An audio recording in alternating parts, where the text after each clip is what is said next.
Hi అండి, అందరికీ నమస్కారం. మామ్స్ డైరీకి స్వాగతం. అలాగే సబ్స్క్రైబర్స్కి, వ్యూవర్స్కి పేరు పేరున నా కృతజ్ఞతలు తెలియచేసుకుంటున్నానండి. మీరు ఇస్తున్న సపోర్ట్కి అందరికీ చాలా చాలా థ్యాంక్స్ అండి. ఇక వీడియో చూసే ముందు నాదొక రిక్వెస్ట్ అండి.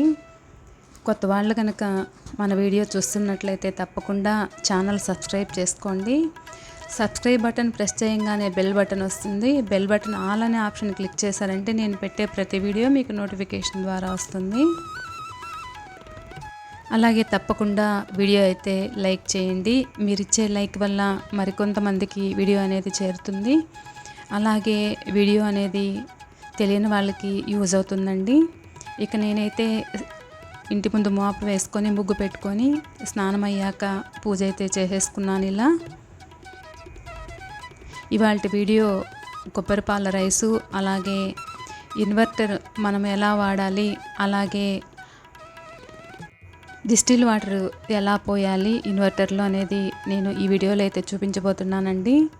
ప్రతి ఒక్కరూ తెలుసుకోవాల్సిన విషయం అండి. మనము మగవాళ్ళ మీదే ఆధారపడకుండా కొన్ని పనులు అనేది మనము నేర్చిపెట్టుకున్నాం అనుకోండి, మనకే మంచిది. ఇక వీడియో అయితే చూసేసేయండి. ఇక్కడ నేనైతే పచ్చి కొబ్బరి అనేది తరుక్కుంటూ ఉన్నాను.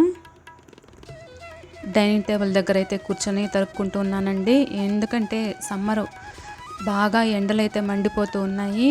వంట రూమ్లో అయితే కొద్దిసేపు కూడా ఉండలేకపోతున్నామండి. అందుకని హాల్లోని డైనింగ్ టేబుల్ దగ్గర అయితే కూర్చొని తాపీగా అన్నీ తరుక్కొని తర్వాత అయితే వంట చేసుకుందామని ఇక్కడైతే కూర్చొని అయితే నేను అన్నీ తరుక్కుంటూ ఉన్నాను. వెజిటబుల్స్ అలాగే పచ్చి కొబ్బరి అన్నీ తరుక్కున్నాకైతే నేను వంట రూమ్లోకి అయితే వెళ్ళాను. వంట రూమ్లో కొద్దిసేపు కూడా ఉండలేకపోతున్నామండి, అంత వేడిగా అయితే ఉంది. చూసారా, ఫ్యాన్ వేసుకొని అయితే నేను వంట చేసుకుంటూ ఉన్నాను. ఇకైతే ఈ తరుగుకున్న కొబ్బరిలో కొద్దిగా వాటర్ వేసి మిక్సీకి వేసి మిక్సీ పట్టుకుంటున్నాను. ఇలా మిక్సీ పట్టుకొని మెత్తగా పేస్ట్ అనేది చేసుకోవాలండి. ఆ మెత్తని పేస్టు మనము పాలు అనేది స్ట్రైనర్లో వేసుకొని పాలు తీసుకొని రైస్ చేసుకున్నామంటే చాలా చాలా రుచిగా అనేది ఉంటుందండి. ఇక ఈ రైస్ కాంబినేషన్లో చికెన్ అయినా బాగుంటుంది, మటన్ కర్రీ అయినా బాగుంటుంది, చికెన్ కర్రీ అయినా బాగుంటుంది, చికెన్ గ్రేవీతో అయినా బాగుంటుంది. అలాగే చికెన్ ఫ్రైతో కూడా మా అబ్బాయి అప్పుడప్పుడు అయితే ఈ రైస్ అయితే కాంబినేషన్ తింటూ ఉంటాడు. చాలా బాగుంటుందని తెలియని వాళ్ళైతే ట్రై చేసి చూడండి. చాలా చాలా ఈజీ అండి. సింపుల్ అండ్ ఈజీగా ఎంతో రుచిగా అయితే కొబ్బరిపాల రైస్ అయితే చేసుకోవచ్చు. మెత్తగా అయితే పేస్ట్ చేసుకోవాలి. ముందుగా ఇలా అయితే చూడండి. ఇప్పుడు ఒక బౌల్ తీసుకొని ఆ బౌల్లోకి ఈ కొబ్బరి పాలను అనేది తీసుకుందాము. ఈ కొబ్బరి పాలు సపరేట్ చేసుకోవాలండి. ఈ పిప్పి పక్కన పెట్టేసేయాలి.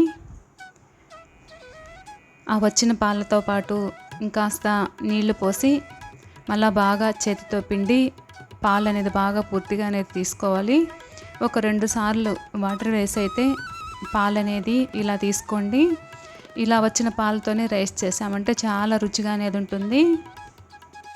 పైగా పచ్చి కొబ్బరి తీసుకోవడం వల్ల హెల్త్కి చాలా చాలా మంచిదండి. రోజు కొద్దిగా తీసుకోవడం వల్ల అయితే పచ్చి కొబ్బరి అంటే పడని వాళ్ళు ఇలా పాలైతే తీసుకొని కర్రీ చేసుకోవడము, ఇలా రైస్ చేసుకోవడం అయితే చేయండి. హెల్త్కి చాలా మంచిది. ఇకైతే నేను రైస్ అయితే రెడీ చేస్తున్నాను. వెజిటబుల్స్ అయితే ఇలా కట్ చేసుకున్నానండి. ఆయిల్ అయితే ఎక్కువేం పట్టదండి, ఎందుకంటే కొబ్బరి పాలల్లోనే ఆయిల్ ఉంటుంది కదా కొబ్బరిలో, అదే సరిపోతుంది. రైస్ అయితే ముందుగా ఒక గ్లాస్ రైస్ అయితే నానబెట్టుకున్నాను.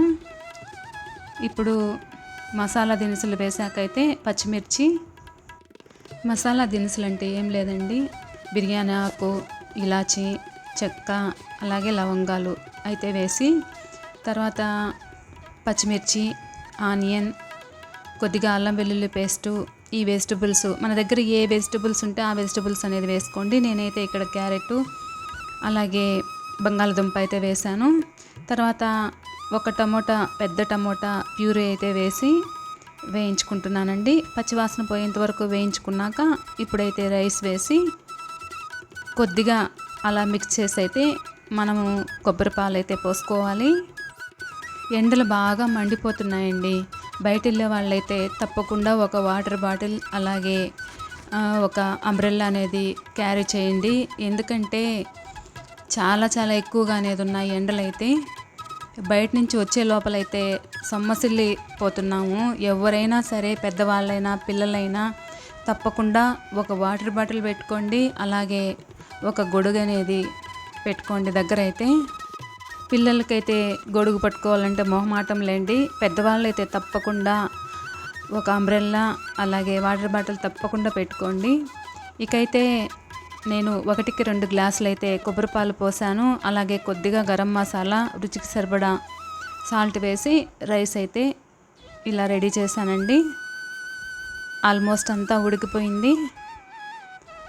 ఇంకా కొద్దిసేపు అయితే మగ్గనివ్వాలండి. మళ్ళా మూత పెట్టి ఒక 4-5 నిమిషాలు అలా మగ్గనిచ్చామంటే రైస్ అనేది రెడీ అయిపోతుందండి. మధ్య మధ్యలో అయితే కలపెట్టుకుంటూ ఉండండి, ఎందుకంటే అడుగు పట్టకుండా అనేది ఉంటుంది. అలాగే షుగర్ పేషెంట్స్ అయితే వాళ్ళకి నేను ఇచ్చే రిక్వెస్ట్ ఏంటంటే తప్పకుండా ఏదో ఒక చాక్లెట్లు లేదా బిస్కెట్లు అయితే జోబులో వేసుకుని వెళ్ళడం అయితే మంచిదండి. ఎందుకంటే ఈ సమ్మర్కి వాళ్ళకి నీరసం అయిపోతుంది.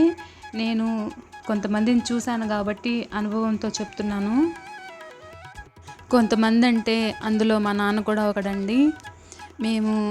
మా నాన్న అలాగే సన్ స్ట్రోక్ వల్లే ఇదయ్యాడు కాబట్టి మేము మజ్జిగ కూడా ఇచ్చి పంపించేవాళ్ళము బాటిల్లో పోసి. నాన్న బయట వెళ్ళేటప్పుడైతే పెద్దవాళ్ళైతే ఆనిముత్యాలు లాంటి వాళ్ళండి. ఎందుకంటే వాళ్ళని చేజార్చుకున్నామంటే మళ్ళా వాళ్ళు తిరిగి రారు మనకి. ఆ బాధ ఏంటో మేము పడ్డాం కాబట్టి చెప్తున్నాను. ప్రతి ఒక్కరూ కూడా ఈ సమ్మర్లో వాటర్ బాటిల్ పెట్టుకోండి, అలాగే మజ్జిగ తీసుకోండి. బయట వెళ్ళేటప్పుడైతే తగు జాగ్రత్తలు అనేది తీసుకోండి. ఇకపోతే రైస్ అనేది రెడీ అయిపోయిందండి. చాలా చాలా బాగుంటుంది. నేను ఏదేదో చెప్పి మిమ్మల్ని బోర్ కొట్టించానేమో. ఇవన్నీ జాగ్రత్తలే అండి, అనుభవాలే ఇవన్నీ. ఇక ఇలా చేసుకున్న రైస్ అయితే ఒట్టి రైస్ అయినా బాగుంటుంది, లేదా మనం ఏదైనా కలుపుకొని తినైనా తినొచ్చు. చాలా బాగుంటుందండి. లంచ్ బాక్స్ రెసిపీగా కూడా చేయొచ్చు పిల్లలకైతే. ఇక తర్వాత అయితే ఈవినింగ్ 4 అయిందండి. నేను నన్నారి జ్యూస్ అయితే కలిపాను. నేను మా హెల్పర్ రత్నమ్మ ఇద్దరు షేర్ చేసుకొని అయితే తీసుకుంటున్నాము. ఈ సమ్మర్లో ఇది బెస్ట్ అండి, నన్నారి జ్యూసు. ఇద్దరం అయితే తీసుకున్నాము. మీకు హాయ్ చెప్పమంటూ ఉన్నాను. తర్వాత అయితే ఇది వచ్చి ముందు రోజు వీడియో అండి. ఇన్వర్టర్ అండి. ఇన్వర్టర్ ఎప్పుడూ కూడా ఆ ముళ్ళు అనేది ఆ రెడ్ బటన్ కిందికి వెళ్ళింది అనుకోండి, డిస్టిల్ వాటర్ తక్కువ వచ్చినట్టు. అలా డిస్టిల్ వాటర్ తగ్గిపోయిందంటే బ్యాటరీ వీక్ అయిపోతుంది, ఇన్వర్టర్ పాడవుతుందండి. ఇది ఇంతకుముందు అయితే నేను ఫేస్ చేశాను. ఇంతకుముందు అయితే ఈ ఇన్వర్టర్ కాదండి, వేరే ఇన్వర్టర్ అయితే ఉన్నింది. ఇదైతే అమరాన్ కంపెనీ. ఇప్పుడైతే నేను డిస్టిల్ వాటర్ ఎలా పోయాలో అనేది నేర్చుకున్నాను. ఫస్ట్ ఇదైతే క్లీన్ చేసుకుంటాను, డస్ట్ అంతా ఉంది కదా. ఇందులో డిస్టిల్ వాటర్ అనేది తగ్గిపోయింది అనుకోండి, ఆ ముళ్ళు కిందికి పోతుంది. మనకు అప్పుడే తెలిసిపోతుంది డిస్టిల్ వాటర్ తగ్గిపోయిందని. నాకు ముందైతే తెలియకైతే నేను ముందుదైతే పాడైపోయిందండి. అంటే మగవాళ్ళు పోస్తారులే, వాళ్ళకి తెలిసి ఉంటుంది కదా అనుకుంటాము. ఒక్కొక్కసారి వాళ్ళు బయట పనులతో అయితే బిజీగా అనేది ఉంటారు. ఒక్కోసారి వాళ్ళు పట్టించుకోవడానికి కూడా కుదరదు. అలాంటప్పుడు మనం నేర్చిపెట్టుకున్నాం అనుకోండి, చాలా చాలా మంచిది ఏ పనైనా. ఇక డిస్టిల్ వాటర్ అయితే అదెంత తక్కువే అండి, బాటిల్ అయితే 25 అనేది పడుతుంది. ఇలా 2 బాటిల్స్ పోసిన వెంటనే నిండిపోయిందండి. తర్వాత అయితే చూడండి, కిందికున్న ఆ రెడ్ బటన్ అయితే పైకి అనేది వచ్చేసింది చూడండి. ఆ పైకి వచ్చినప్పుడు ఫుల్గా అనేది ఉంది అని అర్థము. నేను 4 బాటిల్స్ అయితే తెప్పించాను. 2 బాటిళ్ళకే ఇలా ఈ ముళ్ళు అయితే పైకి వచ్చింది కదా, అందుకని నేను ఎత్తి మిగతా 2 బాటిళ్ళు పక్కన పెట్టేశాను. ముందైతే బటన్ కిందికి ఉనింది, ఇప్పుడైతే పైకి వచ్చింది చూసారా. తర్వాత ఈ క్యాప్స్ అయితే ఎలా ఉన్నాయో అలానే సెట్ చేసేసాను. ఎప్పుడూ కూడా డిస్టిల్ వాటర్ పోసేటప్పుడు అయితే ఇన్వర్టర్ మెయిన్ బటన్ అయితే ఆఫ్ చేసుకొని అయితే మనము డిస్టిల్ వాటర్ అయితే పోసుకోవాలండి. ఆన్ చేసుకొని అయితే పోయొద్దు. ఇక ఇన్వర్టర్స్ అనేది ఒక్కో కంపెనీ ఒక్కోలా ఉంటుందండి. అయినా ఎలా ఉన్నా అన్నిటికీ హోల్స్ అనేది ఇస్తారు. ఈజీగా అయితే డిస్టిల్ వాటర్ అయితే పోసుకోవచ్చు. ఇక ఇవాల్టి వీడియో ఇంతేనండి. మరో వీడియోతో మీ ముందుంటాను.